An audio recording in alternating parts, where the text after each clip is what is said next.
Olá, estamos aqui para mais uma aula. Estou bem animado porque a gente está tratando da parte do Big Bang. Na verdade, é a proposta mais importante apresentada pelos naturalistas sobre a origem do universo. Bom, na semana passada nós falamos um pouquinho a respeito dessa ideia do Big Bang. Apresentei o básico dela em termos de uma linha de tempo e tudo mais.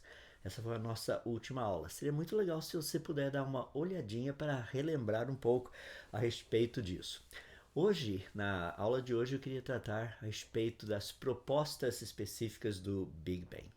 E para a gente começar, eu queria falar especificamente de dois princípios muito importantes, que são princípios fundamentais na teoria do Big Bang. E esses princípios são os seguintes. O primeiro trata da universalidade das leis da física, tá? E o segundo da homogeneidade e isotropia do universo.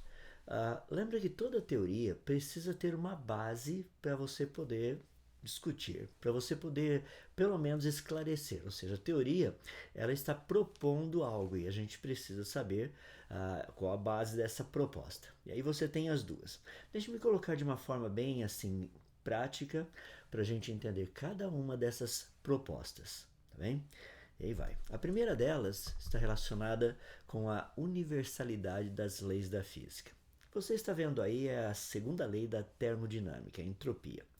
Ou seja, a entropia, a ideia básica é que num sistema fechado ocorrem processos que são irreversíveis. Em outras palavras, a tendência de um sistema todo, colocando de uma forma prática, a tendência, por exemplo, do calor é sempre de passar de um corpo quente para um corpo frio. Essa é a tendência básica. Quando você pensa em termos de entropia, ela também carrega a ideia de desorganização.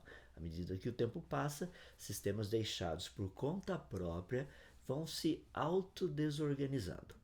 Então, como que funciona essa questão da universalidade das leis da física? O que isso significa é que, da mesma maneira que a entropia atua aqui onde nós estamos, por exemplo, na nossa roupa, no nosso carro, no planeta de uma forma geral, no sistema solar, essa mesma lei atua em qualquer outro lugar do universo. Ou seja, essa não é uma lei que pertence apenas a nós seres humanos. Nós não criamos essa lei, nós apenas descobrimos essa lei.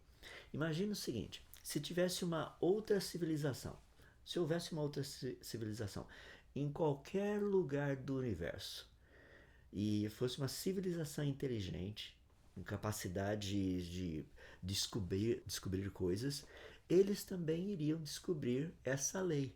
Talvez eles não dessem o nome, provavelmente não dariam o nome de entropia, mas sem dúvida eles teriam descoberto a lei que nós chamamos de entropia, que seria exatamente a mesma para eles.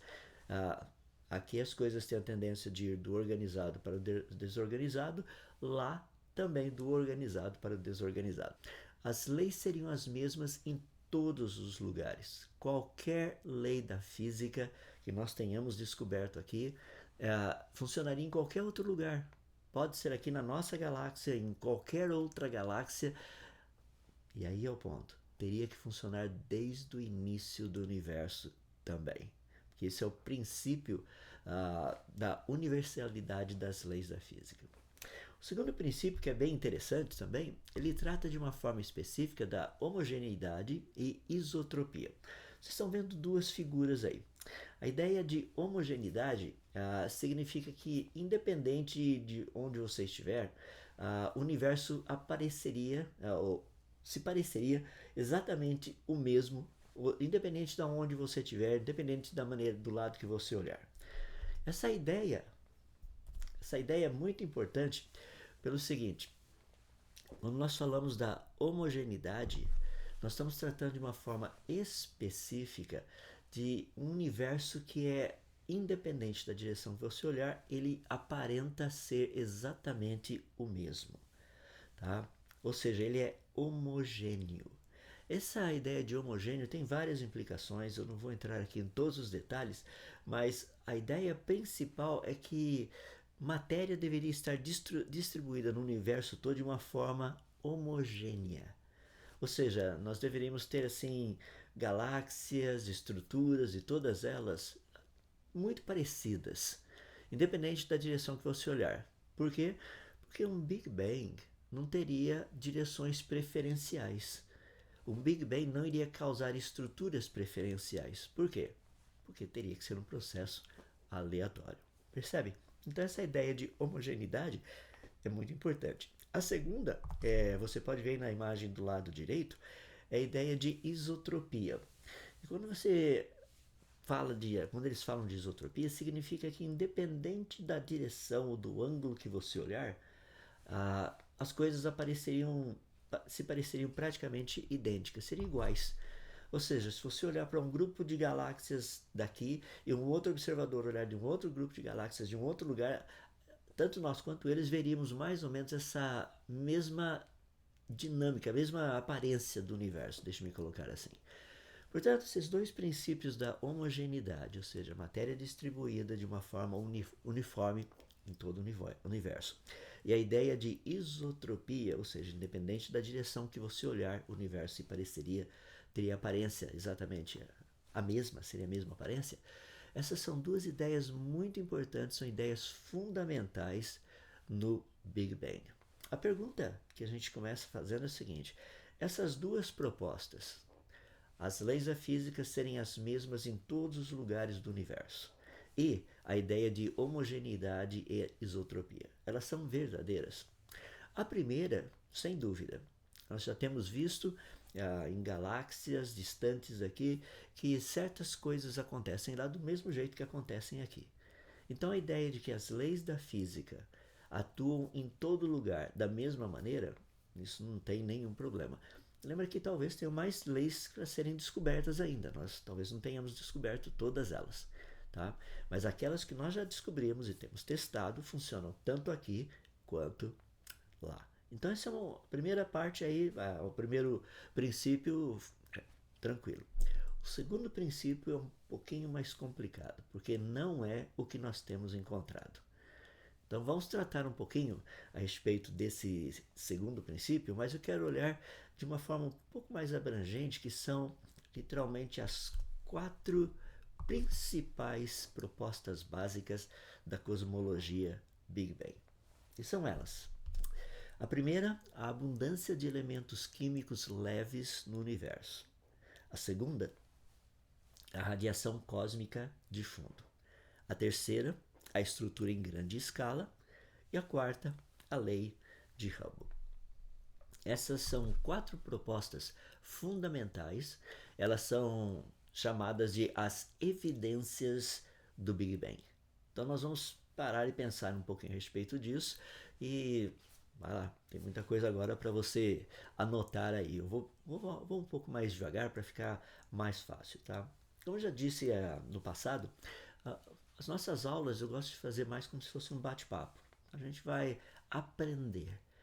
Então, tem 4 propostas aí para a gente olhar e ver como a coisa funciona. Então, vamos pegar a primeira, que é a que está relacionada com elementos químicos leves no universo, a abundância desses elementos químicos. Segundo a teoria do Big Bang, nos primeiros 20 minutos ocorreu a formação de átomos leves. Quais são os átomos leves? Você está vendo aí do lado esquerdo o hidrogênio, do lado direito o hélio. Tá? Então, literalmente, nos primeiros 20 minutos, através daquilo que nós falamos na aula anterior da síntese do Big Bang, esses elementos químicos teriam se formado. Ou seja, nós teríamos cerca de mais ou menos, em termos de massa, 73% de toda a massa do universo, que é o que nós medimos hoje, seria praticamente hidrogênio, os outros 25% seriam hélio e os 2% que sobram no meio de tudo isso aí seriam os demais elementos químicos que nós encontramos no universo. Bom, isso é colocado como sendo uma evidência do Big Bang. A evidência seria o quê? Que no início teriam aparecido elementos químicos leves. Por isso que no universo hoje nós olhamos e tem tantos elementos químicos leves. Bom, isso daí não é tecnicamente uma prova do Big Bang, porque outros modelos também propõem isso. Por exemplo, dentro do criacionismo, sem dúvida, a ideia principal era um início com muitos elementos químicos leves que com o passar do tempo dentro das estrelas, pelo processo de síntese nuclear nas estrelas, fusão nuclear, com o passar do tempo, outros elementos químicos iriam surgir. Se no início você só tivesse elementos químicos pesados, as estrelas não funcionariam.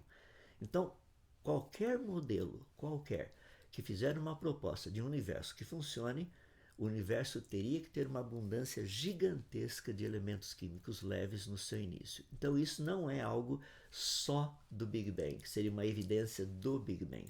Qualquer outro modelo mostrando que o universo funcione teria que ter uma quantidade imensa de elementos químicos leves no universo. Essa primeira proposta aí, dizendo que isso é uma evidência do Big Bang, na verdade é uma evidência para qualquer proposta, certo? Não é só do Big Bang. Mas existe uma segunda proposta que é bem interessante, que é a seguinte: é a proposta da radiação cósmica de fundo. Nós já falamos um pouco dela na última aula. O que você está vendo aí é a distribuição dessa radiação cósmica de fundo. Do lado esquerdo seu, você está vendo uma imagem que foi produzida pelo WMAP. É uma sonda espacial que media literalmente essa radiação de fundo e você percebe as variações. As cores determinam as variações, oscilações dessa temperatura de fundo. Se você olhar na foto do lado direito, você vai perceber que é a mesma coisa, só que usando uma outra sonda espacial. Essa é a europeia, a primeira é da NASA, a segunda é europeia, que é a sonda Planck. Ou seja, segundo o modelo do Big Bang, essa radiação de fundo teria sido aquilo que teria sobrado do Big Bang logo no início. Então a gente estaria olhando isso aí cerca de mais ou menos uns 380 mil anos depois do Big Bang. De novo, essa idade segundo o modelo naturalista do Big Bang. Pois bem, lembra na aula passada eu falei um pouquinho a respeito, nas aulas anteriores, eu falei um pouquinho a respeito dessa descoberta. Então, na verdade, a radiação cósmica de fundo, ela é muito importante, ela foi descoberta. Tá? Arno Penzias e Robert Woodrow Wilson, lá entre 1964 e 1965, eles descobriram essa radiação de fundo. O que isso significa? Radiação de fundo é algo muito espetacular. Ela é real, como eu já disse para você, e ela mostra que o universo tem uma temperatura média de 270 graus abaixo de zero. Ou seja, mais ou menos 2,73 kelvins. E é muito importante a gente pensar nisso por duas razões. Dá uma olhadinha nessa proposta que a gente tem aqui. Você está vendo 3 sondas espaciais que trabalharam com isso daí. A primeira dela é o COBE, o segundo é o WMAP e o terceiro, o Planck. Essas 3 sondas espaciais mostraram que o universo é mais ou menos isso que você está vendo lá direito, que é um gráfico mostrando da radiação de fundo, ou seja, de um corpo negro. Em outras palavras, se a gente pegasse algo assim, um tijolinho térmico, fizesse um furo dentro dele, assim, como se fosse no formato de uma esfera, com um pequeno furinho, e daí a gente colocasse uma frequência dentro dele, sabe o que aconteceria? Seria algo mais ou menos como você está vendo aqui. Olha o nosso corpo negro ali, tá? Bem no meio. Se a gente colocar energia através de uma radiação, ela ficaria pulando lá dentro e produziria literalmente uma temperatura uniforme. A equação está aí do lado, a equação que a gente chama de lei de Planck, para produzir essa curva que você está vendo aí do lado direito. E é bem interessante por quê? Porque essa curva mostra exatamente essa radiação de fundo. Ou seja, que a temperatura observada no universo é de aproximadamente 273 kelvins, como você está vendo aí. E ela é relativamente constante, tá? Em todas as direções. Isso significa que o universo ele é literalmente um corpo negro. Tá? Então a gente sabe disso daí. O que isso significa? Tá bom, nós temos uma temperatura de 270 graus abaixo de zero. Duas possibilidades. O universo poderia ter começado extremamente quente e ter esfriado até essa temperatura. Extremamente quente, como? A segunda teoria do Big Bang seria uma temperatura assim, maluca. na ordem de 10 elevado a mais ou menos 18 Kelvin, ou seja, número 1 com mais 18 zeros depois, Kelvin. E dessa temperatura absurda de calor, ela teria esfriado em 380 mil anos até mais ou menos chegar a essa temperatura de 270 graus abaixo de zero. Tá? Existe uma outra possibilidade. E se o universo teria começado extremamente frio? Com todo o calor que é produzido pelas estrelas, quanto tempo teria se passado para que ele chegasse a essa temperatura de 2,73 kelvins, ou seja, 2 graus e 73 kelvins, ou ainda 270 graus abaixo de zero? Quanto tempo teria demorado para isso acontecer? Para ele sair do zero absoluto e chegar nesse valor? Você vai perceber que não precisa de bilhões de anos. Então nós temos duas possibilidades. O universo, ele começou quente e está esfriando, ou ele começou frio e está esquentando? Interessante, não é? Será que essa segunda proposta que a gente tem a respeito do Big Bang seria literalmente a resposta correta? Nós temos uma questão muito interessante quando a gente olha nisso, que é justamente o que eu mencionei para vocês a respeito da segunda lei da termodinâmica, da entropia. Ou seja, vamos colocar isso daí e essa radiação cósmica de fundo. O que estaria acontecendo? Com o passar do tempo, o universo estaria ficando mais organizado ou menos organizado? Interessante, né? Nós já falamos disso. Percebe? Com o passar do tempo, o universo estaria ficando menos organizado. Ou seja, ao olharmos essa ideia dessa radiação de fundo, o que isso daí nos mostra é que com o passar do tempo, o universo está ficando menos organizado. Em outras palavras, ele está indo dessa temperatura, desse quase que zero absoluto, e está esquentando pouco a pouco. Por exemplo, só para entender um pouquinho melhor, se você pegar o gelo, você vai perceber que o gelo tem uma estrutura sólida.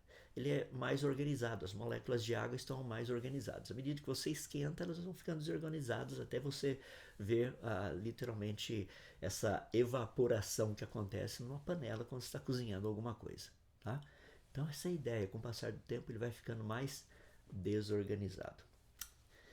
Duas possibilidades. Não apenas o Big Bang trata com isso. Outras teorias também, como é o caso do criacionismo, como é o que nós já falamos a respeito da morte pelo calor, tá? Falamos numa aula aí passada. Tá, um terceiro ponto, que é praticamente esse daqui, a estrutura em grande escala. Lembra que eu falei para vocês que literalmente o universo teria um formato que seria assim isotrópico, que seria homogêneo, então assim o universo deveria se parecer constante em todas as direções. E à medida que nós temos estudado, nós temos percebido que não é bem isso que acontece. De novo, dá uma olhadinha nessa imagem aí. Isso aí foi uma simulação feita de uma forma assim, bem interessante, começando com um sistema aqui do lado esquerdo seu, o que teria acontecido ao longo do tempo para que estruturas, ou seja, galáxias se formassem e se estruturassem naquilo que a gente chama de uma teia cósmica. Dá uma olhadinha aí do seu lado direito, a última imagem do lado direito mostra essa teia cósmica. O que seria isso? Um universo está desorganizado num certo sentido, formando como se fosse uma teia. Não existe aquela homogeneidade que se esperava, nem tão pouco, essa ideia de um sistema isotrópico. Independente do lugar da maneira, do lugar onde você está, você olhar e você e um outro observador perceberem que o universo é relativamente igual. Isso não acontece. Então essa ideia dessa grande estrutura, da estrutura em grande escala, ela mostra algo assim muito interessante, mostra um universo que ele está montado como se fosse filamentos. Muito tem sido discutido a respeito disso e a ideia desses filamentos, até o presente momento, tem sido colocado como a existência de matéria escura e fria. Eu vou tratar um pouquinho disso mais lá na frente, mas matéria escura e fria é aquilo que ninguém sabe exatamente o que é, porque nós não temos isso para testar em laboratório. No entanto, as pessoas dizem que o universo está cheio dessa matéria escura e fria, por isso que a gente percebe essa teia. Olhando de novo do lado direito, você vê que tem espaços vazios. Isso daí teria sido preenchido por matéria escura e fria. Para a gente terminar, a última proposta está relacionada com a lei de Hubble.